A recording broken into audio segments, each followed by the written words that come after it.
இன்னைக்கு வீட்டில் மெனுவே வந்து பெருசு தான். காலையில் வந்து வரகரிசியில் பொங்கல் பண்ணிட்டு கூட வந்து சாம்பார் வச்சுருந்தேன். அதை மதியத்துக்கும் சேர்த்தே வந்து வச்சாச்சு.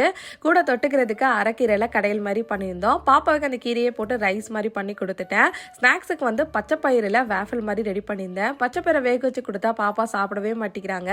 அதனால தான் அந்த வேஃபிள் மாதிரி ட்ரை பண்ணலான்னு சொல்லி ட்ரை பண்ணியிருந்தேன். உண்மையிலே டேஸ்ட்டு வேறு லெவலில் வந்துருது. நைட்டு ஃபுல்லாக வந்து பச்சைப்பயிரை ஊற வச்சதுக்கப்புறம் இது கூட பச்சை மிளகா, இஞ்சி, பூண்டு சேர்த்து நல்லா வந்து கொரகரப்பாக வந்து அரைச்சிக்கணும். இது கூட கேரட்டு, வெங்காயம், குடமிளகா, கொத்தமல்லி வந்து சேர்த்துட்டு கொஞ்சமாக வந்து சோடாப்பூ சேர்த்துருந்தேன். அதெல்லாம் வந்து கிளறி விட்டதுக்கப்புறம் வேஃபிள் மேக்கரில் நல்லா வந்து நெய்யை தடவிட்டு இந்த மாவை வந்து இந்த பேட்டரை வந்து நல்லா போட்டுட்டு சுட்டு எடுத்தோம் அப்படின்னா சூப்பராக வந்து வேஃபிள் ரெடி ஆயிரும். கொஞ்சம் வந்து தோற்பு சுவையாக இருக்கனால நான் சாஸ் வச்சு கொடுத்தேன். சாஸ் வச்சு கொடுக்கும் போது நல்லா வந்து பாப்பா சாப்பிட்டாங்க.